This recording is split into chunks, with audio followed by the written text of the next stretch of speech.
జ్యోతిర్మయం మహాకాలం విశ్వరూపం చిదాత్మకం దివ్యజ్ఞానం సదాసేవ్యం అవధూతముపాస్మహే. ఈరోజు కరుంగళి మాల గురించి కొద్దిసేపు మాట్లాడుకుందాం. ఈ మధ్యకాలంలో కరుంగళి మాల గురించి చాలామంది యూట్యూబర్స్ కొట్టేస్తున్నారు. అయితే ఈ కరుంగళి మాల చాలా లైట్ వెయిట్తో ఉంటుంది. తర్వాత సెలబ్రిటీస్ అందరూ కరుంగళి మాలను వేసుకుంటున్నారు. వాళ్ళకందరికీ మంచి అయింది, తర్వాత అదృష్టం కలిసి వస్తుంది, ఇవన్నీ ఏదేదో చెప్తున్నారు. కాకపోతే ఇవన్నీ కరెక్ట్ కాదు, ఇదంతా ఫేకు. ఎందుకంటే మనకు ఎన్నో మాలలు, వాటికి సంబంధించిన మూలాలు మనకు ఋషుల ద్వారా చాలా అందినాయి. ఇప్పటికే మనకు రుద్రాక్ష మాలలు ఉన్నాయి. ఒకవేళ జపం చేసుకోవాలి, లేదు మెడల వేసుకోవాలి అంటే రుద్రాక్ష మాలలు ఉన్నాయి. రుద్రాక్ష మాలల్లో ఏకముఖి రుద్రాక్ష నుంచి 12, 16 షోడశ ముఖాలు, 24 ముఖాల రుద్రాక్ష మాలలు ఉన్నాయి. అవి కాకుండా స్ఫటికమాలలు ఉన్నాయి. ఇవి కాకుండా హరిద్రామాలలు ఉన్నాయి, లేదు తులసి మాలలు ఉన్నాయి. వైష్ణవ సాంప్రదాయంలో తులసి మాలలు ఉన్నాయి. ఈ విధంగా చెప్పుకుంటూ పోతే లాస్ట్కు తారా ఉపాసన చేయడానికి బోధిమాలలు ఉన్నాయి. ఈ విధంగా చెప్పుకుంటూ పోతే విశేషమైన మాలలు మనకు మంత్రశాస్త్రంలో కానీ తంత్రశాస్త్రంలో కానీ చెప్పబడింది. కాకపోతే ఈ కరుంగళి మాల గురించి మాట్లాడితే మాత్రం మొన్న ఒక యూట్యూబర్ ఏం చేసిండు, జమ్మి చెట్టు మొత్తం కింద పడిపోయిన తర్వాత 100 సంవత్సరాలకు అది కింద పడిపోతుందట. కింద పడిపోయిన తర్వాత 50 సంవత్సరాల తర్వాత లోపల ఒక నల్ల లేయర్ వస్తుందట. ఆ నల్ల లేయర్ని తీసుకొని అప్పుడు కరుంగళి మాల తయారవుతుంది దాంతో అని చెప్పేసి ఒక యూట్యూబర్ చెప్పాడు. మనం ఆలోచన చేద్దాం, కామన్ సెన్స్తో ఆలోచన చేద్దాం. మనము ఇప్పటి వరకు ఒక్కొక్క ఊర్లో కనీసం జమ్మి చెట్లు దొరకవు.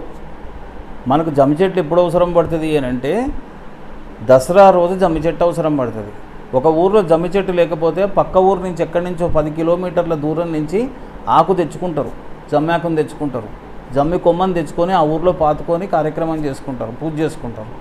అంతేగాని ప్రతి ఊర్లో జమ్మి చెట్లు లేవు. నీకు ప్రొడక్షన్ లేదు, చెట్లు లేవు. ఎక్కడి నుంచి వస్తున్నది ఇవన్నీ? ఇంకొక యూట్యూబర్ ఏమంటే ప్రత్యేకమైన చెట్టు అని అంటున్నాడు. ప్రత్యేకమైన చెట్టు అంటే జమ్మి చెట్టు అయితే కాదు, జమ్మి చెట్టులో లేదు మసాలా. ఎందుకు అంటే జమ్మి చెట్టు భారతదేశంలో చాలా తక్కువ ఉంది. ఎక్కడనో అడవులలో పెరుగుతుంది. అడవులలో పెరిగినప్పుడు ఆ అడవిలో ఏదో ఒక్క ఊర్లో 10 ఊర్లకో 5 ఊర్లకో 2 ఊర్లకో ఒక జమ్మి చెట్టు కనబడుతుంది అడవిలో. అది కొట్టడానికి ఇష్టపడరు. ఎందుకు అంటే దసరా రోజు కావాలి కదా, దసరా రోజు పూజ గురించి అది కొట్టడానికి ఎవరు ఇష్టపడరు. దేవతా వృక్షం అని చెప్పేసి దాన్ని కొట్టరు ఎవరు. మరి అట్లాంటప్పుడు ప్రపంచవ్యాప్తంగా మీరు ప్రొడక్షన్ చేసి సేల్ చేయడానికి అంత జమ్మి ఎక్కడి నుంచి వచ్చింది? మీకు ఎక్కడుంది అసలు? జమ్మి చెట్టు ఎక్కడ ఉంది? భారతదేశంలో జమ్మి చెట్టు ఎంత ఉంది? ఎంత క్వాంటిటీలో మీకు దొరుకుతుంది జమ్మి? ఇది ఒక్కసారి కామన్ సెన్స్తో మనం ఆలోచన చేయాలి. ఒక్క ఊరికి, మళ్ళీ చెప్తున్నా, ఒక్క ఊరికి ఒక్క జమ్మి చెట్టు కూడా లేదు. 4-5 ఊర్లకు కలిపితే ఒక జమ్మి చెట్టు దొరుకుతుంది. ఒక ఊర్లో జమ్మి చెట్టు లేకపోతే దసరా రోజు కార్యక్రమం చేసుకోవడానికి దసరా పూజ, జమ్మి పూజ చేసుకోవడానికి పక్క ఊరికి పోయి ఒక కొమ్మ తెచ్చుకుంటారు. దాని గురించి కొట్లాడుకుంటారు. ఆ కొమ్మలో ఉండే ఇంత జమ్మి గురించి. ఆ జమ్మి దొరకకపోతే శాస్త్రం కావాలి అని చెప్పేసి రాళ్ళ చెట్టు దగ్గర నుంచి రాళ్ళ చెట్టు అవి తీసుకొచ్చుకొని సిల్కాంచిన చెట్టు తీసుకొచ్చుకొని జేబులో వేసుకొని వాళ్ళు ఆ పూజ చేసుకుంటారు. జమ్మే లేదు, జమ్మి చెట్లే లేవు. జమ్మికి సంబంధించినవి ఎక్కడి నుంచి వస్తున్నాయి మీకు? ప్రపంచం మొత్తం సేల్ చేయడానికి ఇప్పుడు ఒక మీడియాలో అడ్వర్టైజ్మెంట్ చేస్తున్నాడు అంటే ప్రపంచంలో ఎంతమంది అడిగితే అంతమందికి ఇవ్వగలిగే స్థితి ఉన్నప్పుడే కదా చేసేది. మరి ఎక్కడిది? జమ్మి చెట్టే లేదు. మీకు అంత ప్రొడక్షన్ ఎక్కడి నుంచి వస్తున్నది? అయితే అది జమ్మి చెట్టు కాదు. దాన్ని నాకు తెలిసి మద్ది చెట్టు. అది మద్ది చెట్టుని ఏం చేస్తారు అని అంటే ఊర్లల్లో దూలాలకు, వాసాలకు ఉపయోగిస్తారు. చాలా గట్టిగా ఉంటుంది అది. జమ్మి చెట్టు, మద్ది చెట్టు, తర్వాత సండ్ర చెట్టు, ఇవన్నీ గట్టిగా ఉంటాయి అన్నమాట. మద్ది చెట్టు నల్లగా ఉంటుంది, సండ్ర చెట్టు ఎర్రగా ఉంటుంది, రెడ్ కలర్లో ఉంటుంది. అయితే ఇవి చాలా గట్టిగా ఉంటాయి. వీటితోని రోకళ్ళు తయారు చేస్తారు. వీటితోని అంటే గట్టిగా ఉంటాయని రోకళ్ళు తయారు చేస్తారు వీటితోని.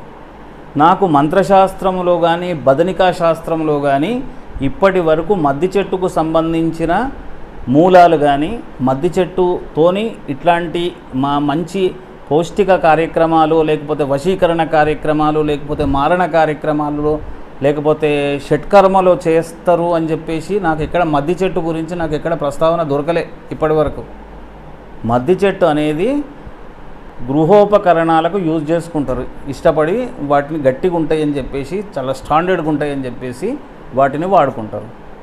అందు గురించి మద్ది చెట్టు దాన్ని పెట్టుకున్నా కానీ ఉపయోగం లేదు, అనవసరంగా డబ్బులు పోసి ఖరాబ్ చేసుకోవడమే కానీ. అందు గురించి ఇది 10 మంది అడ్వర్టైజ్మెంట్ చేసుకొని వాళ్ళు డబ్బులు సంపాదించుకోవడమే తప్ప దీంతో వచ్చే లాభం ఏం లేదు. అది వేసుకుంటే ఏదో అదృష్టాలు కలుగుతాయి అన్నది మాత్రం ఉట్టి అబద్ధం. అదంతా దీన్ని నమ్మకండి. ప్రజలు నమ్మి మోసపోవద్దు అని నా యొక్క మనవి.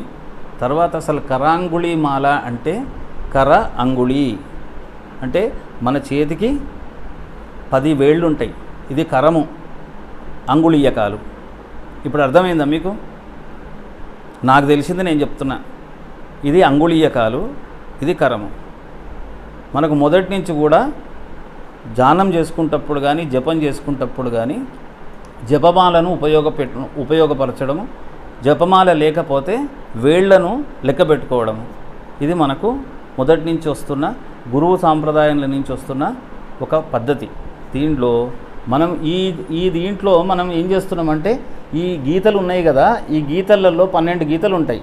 ఒక్కొక్క వేలుకు 3 గీతల చొప్పున 4 వేళ్లకు 12 గీతలు ఉన్నాయి. అయితే ఈ 12 గీతలను ఏం చేస్తారు అని అంటే, ఇప్పుడు ఏదన్నా గాయత్రి మంత్రం చేసుకోవాలి అనుకోండి, లేదు రామతారకం చేసుకోవాలి అనుకోండి, 1, 2, 3 ఒక మంత్రం చెప్పి ఇవి లెక్క పెట్టుకుంటారు. ఈ లెక్క పెట్టుకుంటే 12 అవుతాయి. 12 కాగానే ఇదొకటి, మళ్ళీ 12 కాగానే 2, మళ్ళీ 12 కాగానే 3, ఇట్లా 9 సార్లు లెక్క పెట్టుకుంటారు. 9 సార్లు లెక్క పెట్టుకుంటే 108 అవుతాయి. 12 9 108. ఇది కరాంగుళి మాల. దీనికంటే మించిందేం లేదు. కరాంగుళి మాల అంటే ఏదో దానికి అదృష్టం వస్తుందని కాదు, లెక్క వేసుకోవడానికి మాత్రమే పనికొస్తుంది. ఇది కాకుండా మనం మెడలేసుకుంటే ఏదో అవుతుంది అనేది అబద్ధం. మరి మద్ది చెట్టుకు దానికి విలువనే లేదు, దానికి కేవలం గృహోపకరణాలకే విలువ దానికి. ఇప్పుడు వేప చెట్టు ఉన్నది, ఏం విలువ ఉంటుంది? వేప చెట్టు సరే, వేప చెట్టు కంటే దాని దేవతా వృక్షాల కింద తీసుకున్నారు కనుక సరే అనుకుందాం. మద్ది చెట్టుకైతే విలువ లేదు, మంత్రశాస్త్రంలో ఎట్లాంటి విలువ లేదు దానికి. మంత్రశాస్త్రంలో దాని గురించి ఎక్కడా కూడా చెప్పబడలేదు. ఒకవేళ ఎవరన్నా రాసుకుంటే, కావాలని రాసుకుంటే నేనేం చేయలేను దాన్ని.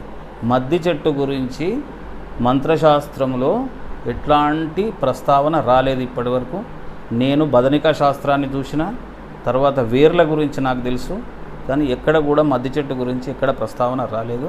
అదంతా ఉట్టి మాటలు, దాన్ని నమ్మకండి. శుభం.